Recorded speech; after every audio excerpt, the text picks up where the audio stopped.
آئیے کتاب رحمت سورہ الکہف اٹھائیں۔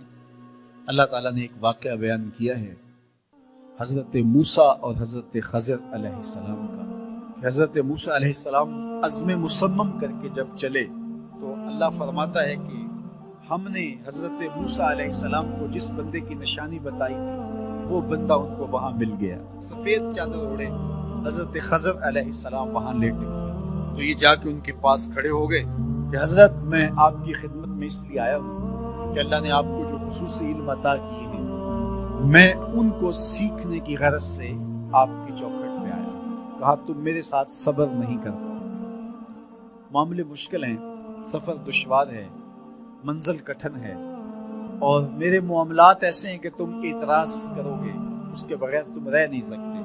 حضرت موسیٰ علیہ السلام نے کہا اگر اللہ نے چاہا تو آپ دیکھیں گے میں صبر کروں گا اور آپ کے کسی حکم کی کسی کام کی میں نافرمانی نہیں کروں گا، کسی کام کا انکار نہیں کروں گا۔ کہا کہ اچھا شرط یہ ہے کہ جو میں کروں اس پر تم اعتراض نہیں کرو گے، سوال نہیں کرو گے، یہاں تک کہ میں خود ہی نہ بتاؤں۔ تو کہا کہ یہ شرط ٹھہری، میں کوئی بات نہیں کروں۔ فانطلقا، دونوں چل پڑے، دریا کے پار جانا تھا۔ جو کشتی کا مالک تھا، کشتی بان تھا، وہ حضرت خضر علیہ السلام کو جانتا تھا تو اس نے کرایہ بھی نہیں لیا، لیکن جب کشتی پر سوار ہوئے تو عصا مار کے حضرت خضر علیہ السلام نے کشتی کا ایک پھٹا توڑ دیا۔ بے ساختہ حضرت موسیٰ علیہ السلام نے کہا آپ نے پھٹا توڑ دیا، یہ سارے ڈوب جائیں؟ کہا میں نے کہا تھا نا تم میرے کاموں پہ صبر نہیں کر پاؤ۔ حضرت موسیٰ کو یاد آیا، کہا میں بھول گیا تھا، اس پر مواخذہ نہ کیجیے۔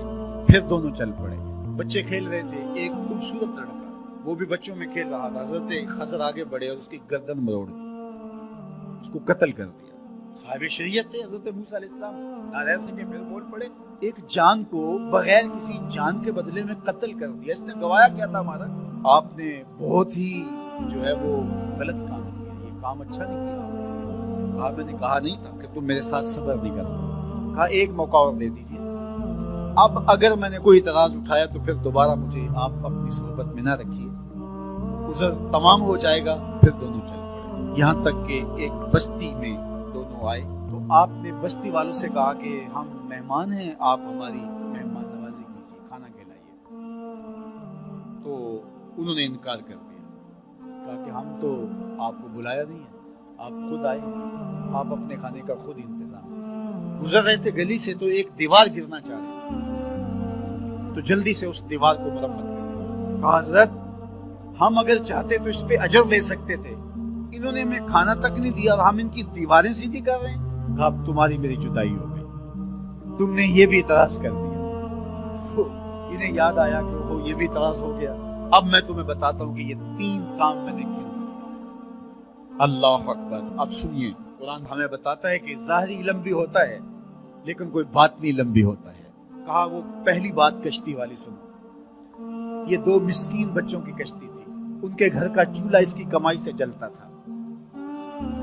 دریا کنارے کنارے ایک ظالم بادشاہ رہا تھا جو لوگوں کی کشتیاں چھین رہا تھا، ہم نے تھوڑا سا عیب لگا دیا، وہ ٹوٹی کشتی چھوڑ کے چلا گیا۔ اب وہ تھوڑے سے پیسے لگا کے کشتی مرمت کرا لیں گے، گھر کا چولہا جلتا رہے گا، بتاؤ اچھا کیا یا برا کیا؟ کہا رہی بات اس بچے کی جس کو ہم نے قتل کیا، اس کے ماں باپ مومن تھے، نیک تھے، صالح تھے، بچے نے بڑا ہو کے بہت برا ہونا تھا، ہم نے اس کو قتل کر دیا، اللہ اس کے بدلے ان کو بہتر اولاد دے گا۔ علماء تفسیر نے لکھا ہے اس بچے کے بدلے میں اللہ نے ان والدین کو ایک بیٹی عطا کی جس کی نسل سے 70 نبی پیدا ہوئے۔ دیوار کی کہانی بھی سن لیجیے، یہ شہر کے 2 یتیم بچوں کی دیوار تھی اور اس کے نیچے ان کا خزانہ تھا اور ان کا باپ بڑا نیک تھا۔ خزانہ دیوار کے نیچے ہے، دیوار گرنا چاہ رہی ہے، کسی معمولی دھکے سے گر جاتی۔ 2 ہی صورتیں تھیں، یا وہ بچے خود اپنا خزانہ اٹھا لیتے یا لوگ اٹھا کے لے جاتے۔ لوگ اٹھا کے لے جاتے پھر بھی ہاتھ میں کچھ نہ آیا، اور اگر وہ خود اٹھا لیتے تو بچے ہیں، بچپنے کی وجہ سے وہ اس کو اڑا دیتے۔ تو ہم نے اس کے اوپر دیوار کھڑی کر دی، جب تک وہ اس قابل نہیں ہو جاتے کہ یہ خزانہ نکال کے اس کو صحیح مصرف پہ لگا سکے، اتنی دیر تک دیوار گرے گی نہیں۔ اللہ اکبر۔ وہ کسی وجہ سے دیوار قائم رہے گی، اور جب وہ اس عمر کو پہنچ جائیں گے جس عمر میں وہ اس خزانے کو سنبھال سکیں گے تو پھر دیوار خود بخود گر جائے گی اور یہ خزانہ نکال کر کے اپنے کام پہ لے آئیں گے۔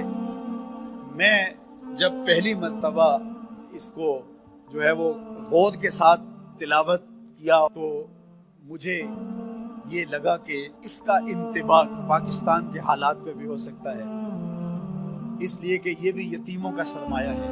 کتنے یتیم روتے بلکتے رہ گئے اور ان کے سر سے جو ہے وہ سائے اٹھ گئے اس وطن کے لیے، لیکن میرے مالک نے اس ملک کے خزانوں پر گہرے پہاڑ اور بڑی بڑی دیواریں کھڑی کر دی ہیں۔ جب تک یہ قوم بلوغت تک نہیں پہنچے گی اتنی دیر تک وہ خزانے ظاہر نہیں ہوں گے، اور جب یہ قوم اپنی بلوغت تک پہنچے گی، شعوری بلوغت، فکری بلوغت، علمی بلوغت، اور رب سے جو وعدہ کیا تھا پاکستان کا مطلب کیا، لا الہ الا اللہ، جب اس بلوغت تک یہ پہنچ جائے گی، اس وعدے کی تکمیل ہوگی، پھر رب دیوار ہٹا دے گا اور پاکستان کو اللہ اتنے خزانے دے گا اور پاکستان ایسا مالا مال ہوگا دنیا دیکھنے آئے گی۔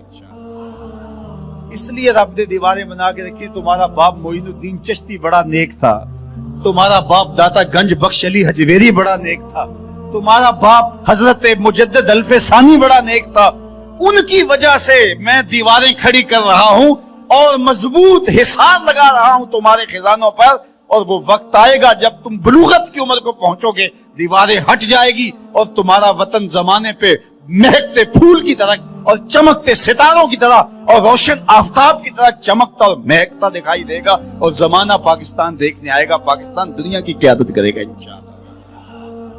تو کہا یہ تعویل ہے ان باتوں کی جو باتیں میرے رب نے مجھے بتائی، اور یہ میں نے اپنی مرضی سے نہیں کہی، اور جو میں نے کی اپنی مرضی سے نہیں کیا۔ تو یہ باطنی باتیں ہیں، شاید یہ باطنی باتوں کے جوش میں یہ بات بھی میں کر گیا۔ وہ کیا کسی نے کہا تھا کہ بھری محفل میں ایک راز کی بات کہہ دی، بڑا بے ادب ہوں سزا چاہتا ہوں۔